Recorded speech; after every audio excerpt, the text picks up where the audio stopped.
Hey guys, welcome to my What I'm Listening To for March 2018. Let's dive right into things.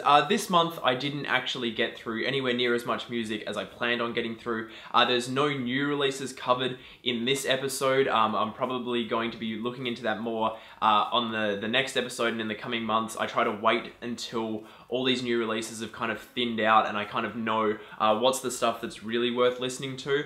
So that's when I'll start to get into some of the newer releases. But this month I just revisited a few bands and I definitely got hung up on one in particular. That's where I want to start. Last month I finished by talking about Radiohead's Amnesiac. That's where I was up to because I was listening through Radiohead kind of in order. And I said something along the lines of Amnesiac kind of leveled out. I felt like each album before that by Radiohead had gotten better and better, and then Amnesiac kind of went like that. A couple of days later I realized I was wrong.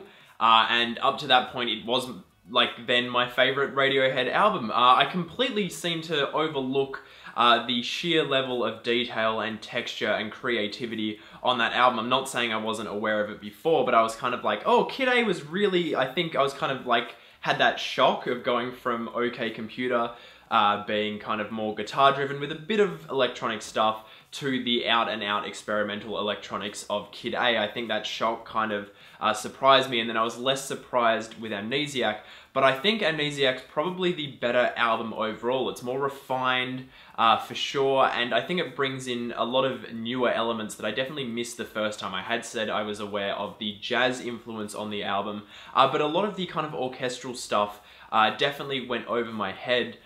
So when I went back and listened to it again a few days later, and I really listened to it for quite a long time, pretty much every day for about a week, and yeah, there's so much there that I was definitely missing. It also has one of those things where, like, you know when you have those albums where kind of every song, like, consecutively is just amazing.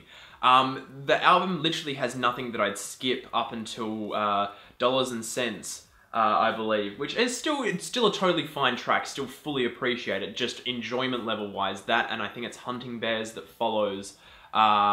Yeah, like Spinning Plates, which is almost a tongue twister, and Life in a Glass House, that's too confusing to say back to back. They are both fantastic tracks and I do love them, but those two towards the end I'm not as wrapped with. But obviously stuff like Pyramid Song, God, so good. It's so fantastic, and the more I start to read and understand about the actual construction of that thing, it just... I don't want to get hung up on that album too much because I've already discussed it, but I just want to say I've come round on it. Oh my god. Now next up was Hail to the Thief, and I feel like this is a very transitional album. Again, I feel like they've kind of gone back to stuff from OK Computer and they've kind of combined it with the electronic stuff. They've almost gone all the way back to the bends with this one. I just found a whole bunch of different sounds, and that's why I think if there was an album I was going to give someone to introduce them to Radiohead and kind of give them an overview of everything that kind of Radiohead can and does sound like to a degree, I feel like Hail to the Thief would be the album I would give them. Songs on here that I absolutely love, like Backdrifts, 2 + 2 = 5. The whole album I really, really enjoy. It's not their weakest album, but it's probably the one that I feel the most neutral about. Like, I definitely love it. I can listen to it all day long. I could listen to it it could be the only album I ever listen to for the rest of my life. That would be totally fine, but it's not my favorite work by them. My favorite album by them is the one that pretty much caused me to not listen to anything else this month. When I started In Rainbows, I was like, it's pretty good. And a couple of days later, it clicked. And I literally listened to it about anywhere between 4 to 7 times a day, top to bottom, for nearly 2 weeks.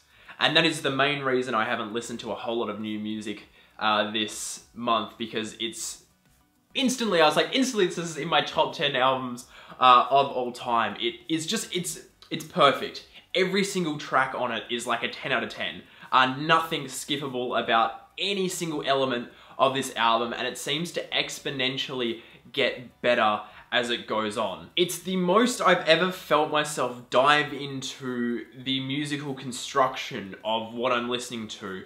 I could not get enough of tracks, like every single track on this album pretty much, but All I Need, I think, was the first one that really struck me with the first time I listened to it. I was like, oh, This is my favorite Radiohead song right now. Tracks like Nude, Weird Fishes. Look, everything here. The absolute standout, Videotape is fantastic as well, but the absolute standout is Reckoner. I cannot get enough of that song. It is outright one of the best songs I have ever heard in my life. Something about just the way it starts, and it's like, oh, it's happening already. The way the percussion comes in is just stunning. Tom York's vocals, like just the wailing, that drawn out sound, is one of my favorite albums that I feel like it's Radiohead's kind of love album, or analysis of the process of loving and the feeling that each phase of love, like before you're in love, when you're in love, and after you've fallen out of it, it definitely captures that, and it really is. It's also the Radiohead album that I have said, like, Hail to the Thief is the one that I'd give you to say, like, hey, this is who Radiohead is, but I feel like In Rainbows is the album that anyone should be able to pick up and enjoy. And connect with in some way. So if you almost hadn't started with Radiohead and you're like, you'd heard a bit, but you're like, I'm not too convinced by this, hit up In Rainbows, because it is just fantastic.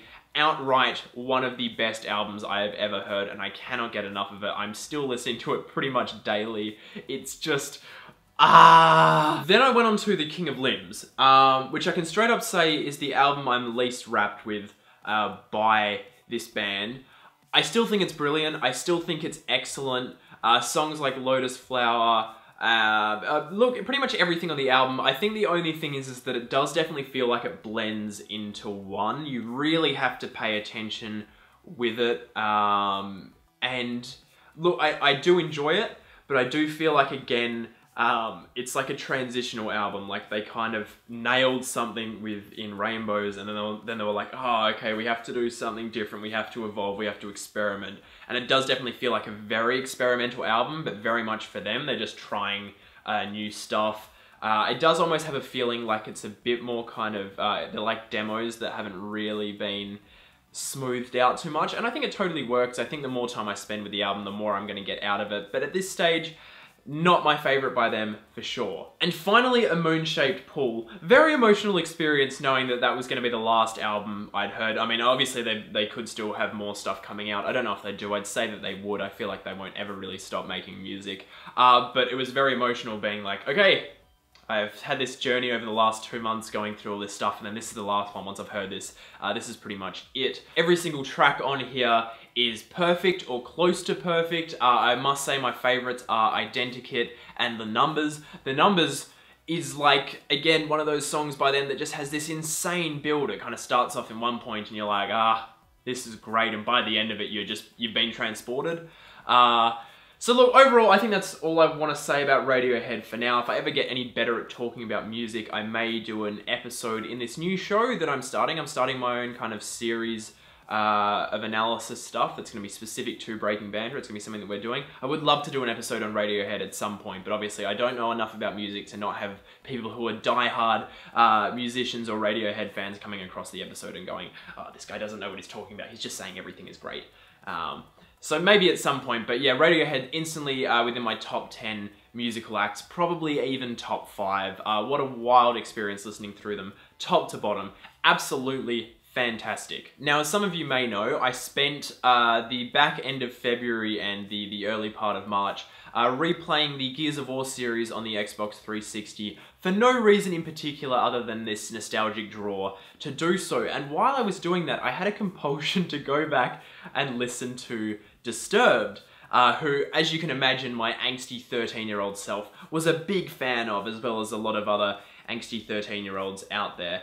Now, the reason that connection happened is because I actually discovered Gears of War through like a fan-made Gears of War music video for a Disturbed song way back, and that's how I discovered both at the same time. 13-year-old me just browsing the internet with way too much time. Now, obviously, I'm now of the understanding as an adult, Disturbed is not the best of bands. I don't think they're terrible at all. I think they're totally... look, I find them listenable. I enjoy listening to them. But at the same time, I understand the musical content, the lyricism, the actual musical work is not particularly fantastic. I do enjoy them though, and I went through and listened to all of their albums up to, I think, Asylum, which is when I stopped listening to them.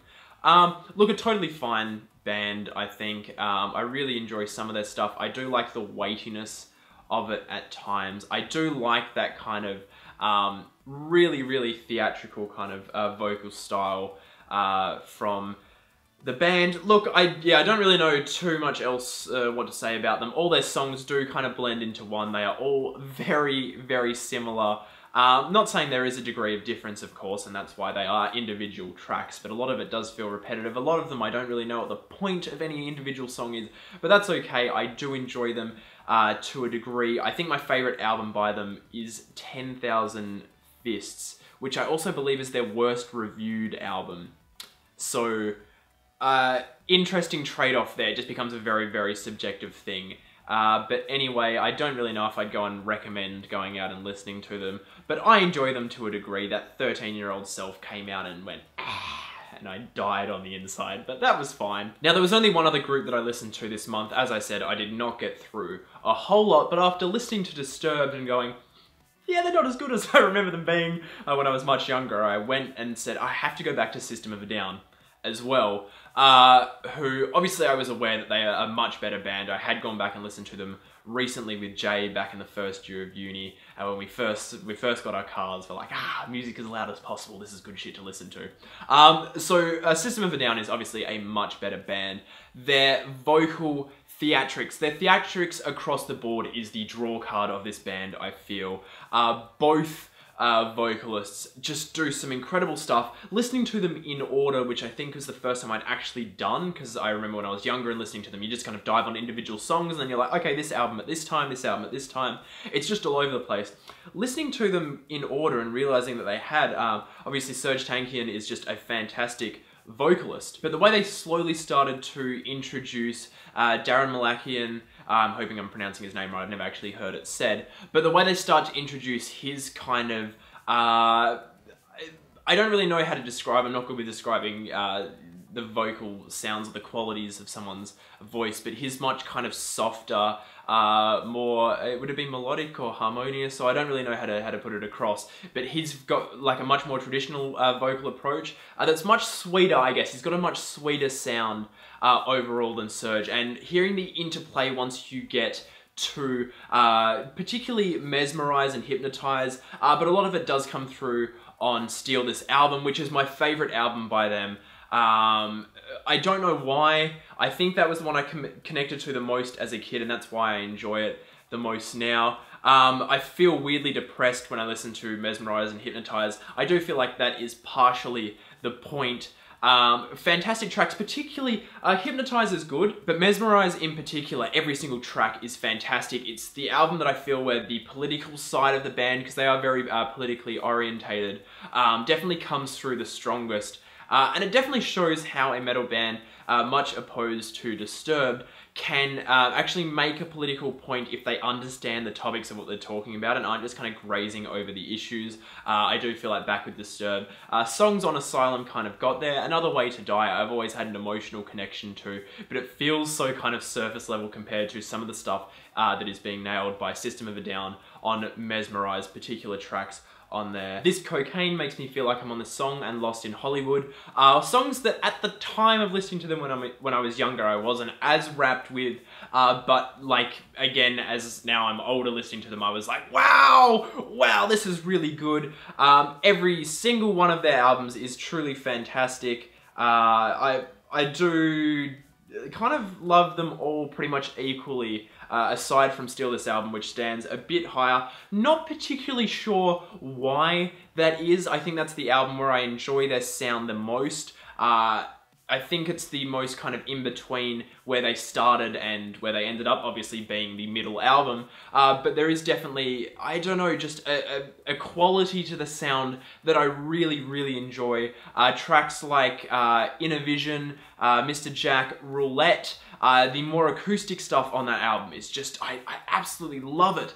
Everything about their stuff I definitely love, and again, so much of it is down to particularly Serj Tankian's vocals. just hearing him go from all the way up here to all the way down here. I found out recently that his voice is completely screwed. He pretty much can't sing anymore. So thank you to him for giving his everything while they were doing those initial albums. I have heard rumors that there is another album coming out, but just thank you to him for putting everything into this band at the time to create it's such an amazing album, such an amazing band, sorry, to sing along to. There's nothing better than having the windows up in the car, having the music as loud as possible, and screaming out the vocals to literally any of their songs. Just really great stuff. So I do apologize again for not getting through a whole lot of music in this episode, or new music at all. That is going to be a major focus of the coming episodes throughout the rest of the year, just catching up on everything that I've missed, now that I can kind of find what's had really good reviews or what's been popular, and kind of focus on that stuff, focus on some other genres, because obviously this episode was very rock, experimental, metal focused. So we will be going into some new territory next time round. Again, thank you for watching. If you enjoyed this video and you're new to the channel, please subscribe to see more stuff from us here, because there's a lot of new stuff coming out. We have our first gaming related content this week. This week it's coming out, as well as new video essays and whatnot. So again, thank you so much for watching. I will see you guys in whatever video I post next.